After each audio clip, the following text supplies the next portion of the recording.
Okay, so now we go to causation. What determines regime legitimacy? And I will at least introduce to you my favorite single item in the course, which has been the butt of many jokes, but we'll get there. Basically, we've got these 6 groups of factors, okay? Most of the rest of the course elaborates this, okay? We're trying to figure out what shapes beliefs about the legitimacy of democracy, because now I'm kind of anticipating where I'm going to wind up in a few minutes, that if these things are highly favorable in a democracy, it is going to shape very deep, very resilient, very positive commitment to democracy as the best form of government, or at least as the best form of government given all the available options.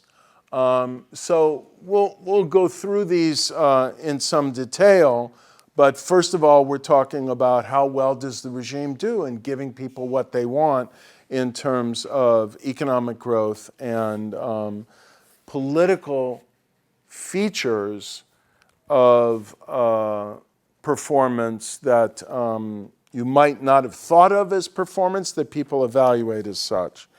Then we'll look at the broader political culture, what people think and believe and what shapes their behavior, not just in terms of thinking what kind of political system do they want to live in, but how do they relate to other political actors. We'll look at the social structure in terms of levels of inequality, levels of economic development, levels of education, things like that. I've already suggested to you, if those are lean toward high levels of development, democracy is much more likely to emerge and survive. We'll look at political institutions, how power is structured, parliamentary versus presidential government, does it make a difference? We'll look at political leadership. Many political scientists don't look at political leadership. They think it's just kind of epiphenomenal, and then that politics is shaped by deeper forces that kind of shape the choices that rational actors have, and the values and orientations that leaders bring to the table, are not that salient. I think you only have to look at what's going on in a number of different democracies now, including ours, to question that assumption. And finally, we'll look at the international environment. Okay, so let's look first at economic performance, okay? What could get people to believe that democracy is the best form of government? Well, first of all, if it makes them wealthier, right? If your income, your standard of living, and that of your children is steadily rising, maybe not dramatically transforming, but steadily rising, then it would naturally lead you to think this is a good political system that was able to produce that. And one can speculate that's not only true for democracy, but if you've got an authoritarian regime, like the People's Republic of China, that has lifted more people out of poverty more rapidly than any political system in the history of the world, it's not at all illogical to think that that would generate strong feelings of appreciation and positive assessment for the moral worth of the political system that was able to produce that developmental miracle, okay? Secondly, people are not only concerned about how they're doing, these judgments about how you're doing are always comparative. So they're always asking, how am I doing relative to this person?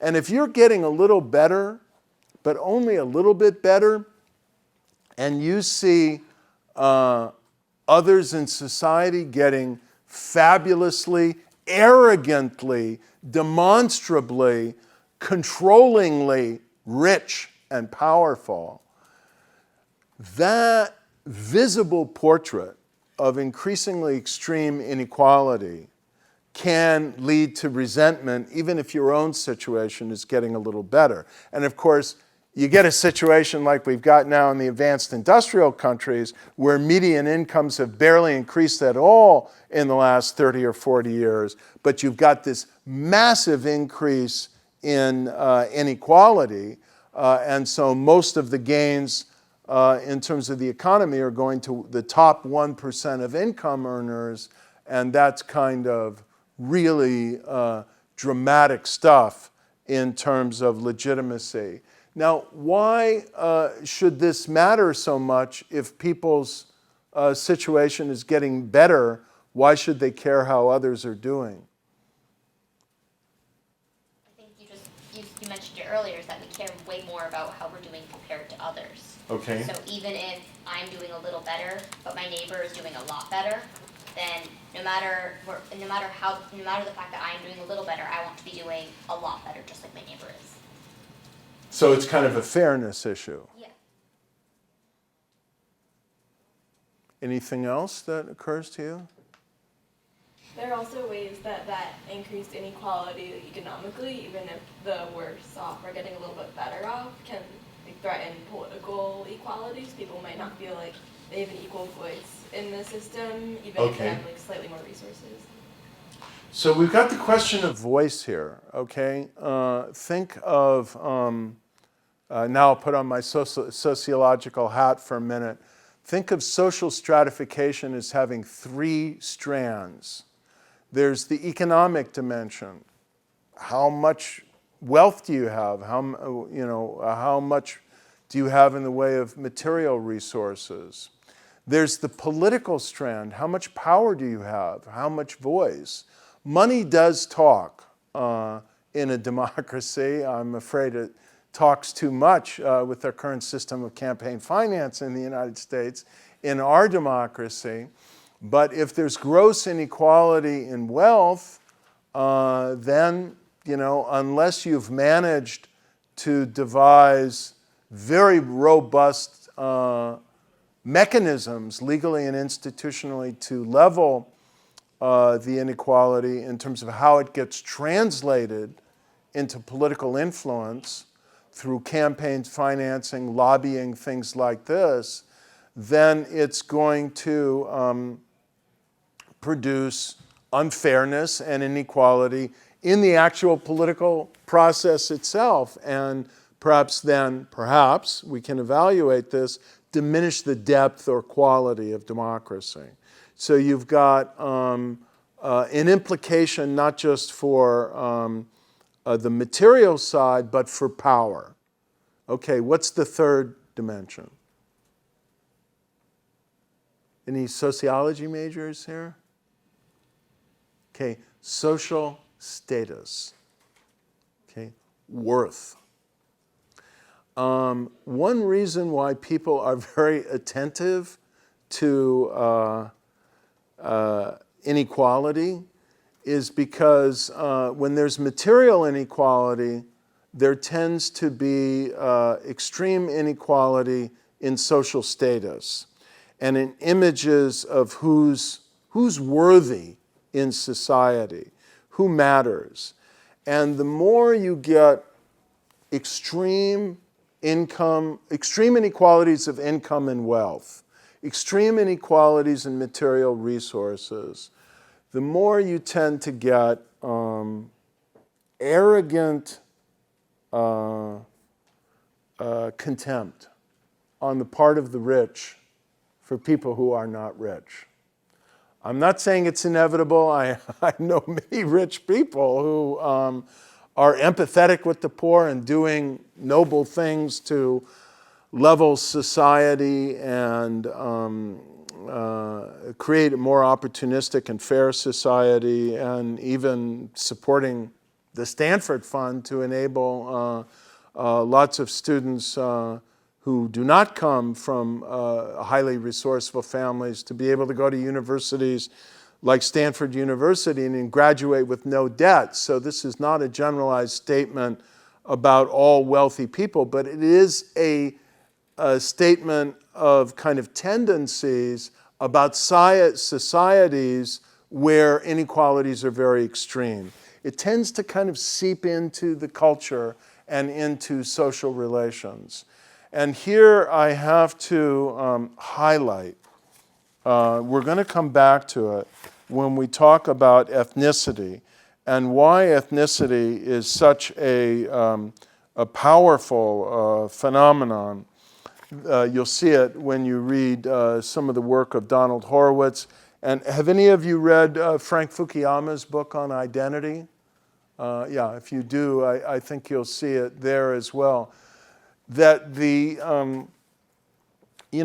self-worth, the feeling of self-worth is very important to a person's kind of sense of themselves and their kind of mental and social health. And if they feel demonstrably, insufferably inferior in status and are constantly reminded of it, it can lead to a lot of anger, resentment, and conflict. And polarizing conflict is a hard thing for democracies to deal with. Now, I will say this can take two forms. It can be mobilized along class lines, along the lines of the income difference, or it can be diverted into a form of identity conflict, where people rise up and say, well, it's my identity group, my ethnic group, my racial group or whatever that's being demeaned. And so the resentment is there, the affront to people's sense of self-worth, but it doesn't clearly determine which way the frustration is going to be mobilized into politics. Okay? So we have material improvement, economic growth, economic distribution. We have a broader sense of human development, which I'll share with you when we get into that section of the course, which is measured by the Human Development Index of the World Bank. So we're asking not just how are people doing in terms of money income, but in terms of education, life expectancy, declines in infant and child mortality, and a kind of general improvement in the quality of life of a society. And then, of course, economic stability. You don't want to be in a situation as a country where you're growing and growing, and then all of a sudden there's a financial collapse. That's economic performance. Now let's look at political performance. Do you have a question?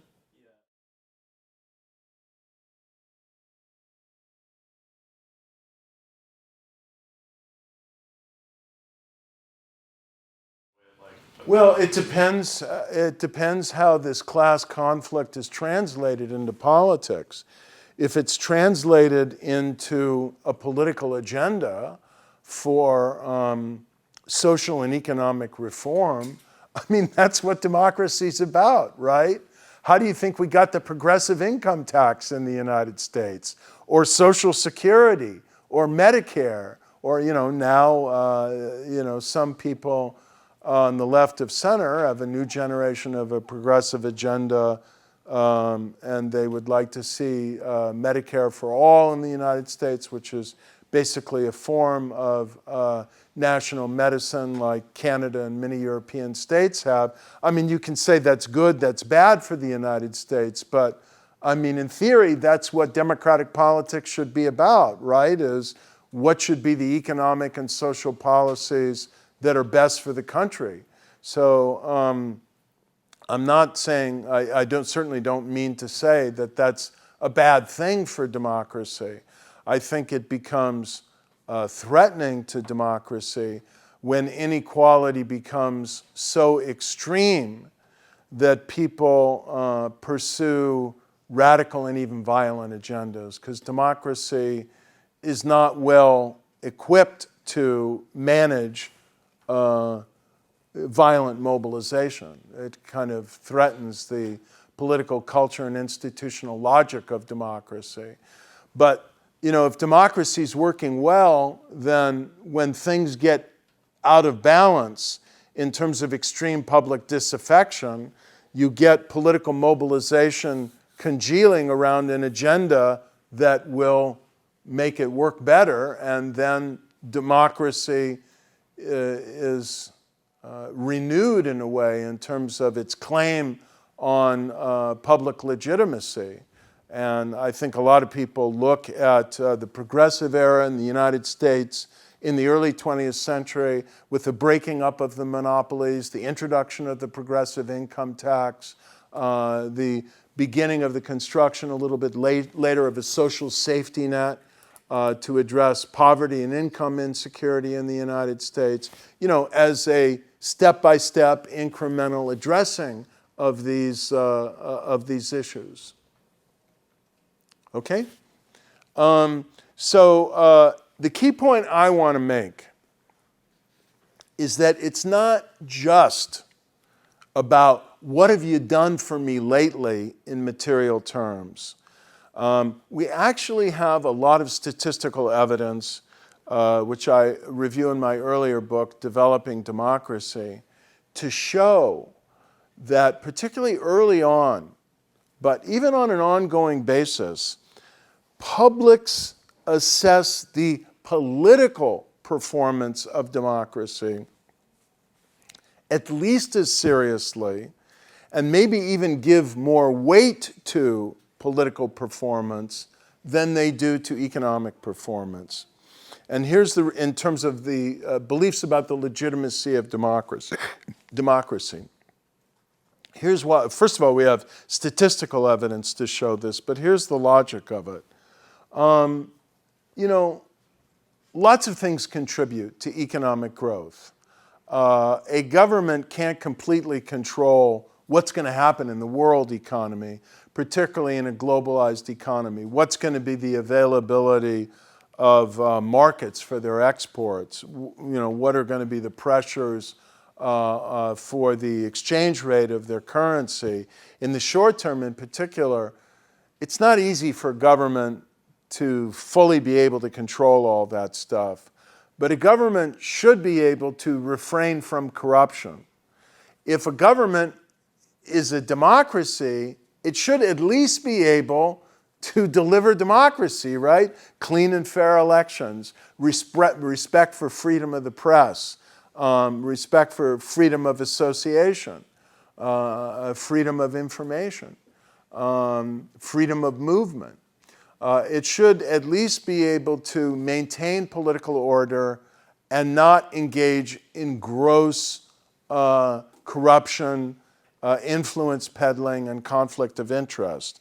These are things that a government should be able to do, even if it's not able to control every whim and whirl of the world economy.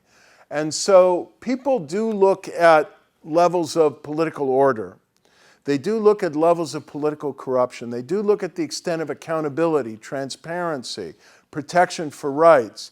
And they draw judgments about, is this government that was elected under a mandate of democracy delivering on the most basic obligation of democracy, which is to be democratic and to deliver some degree of democratic order.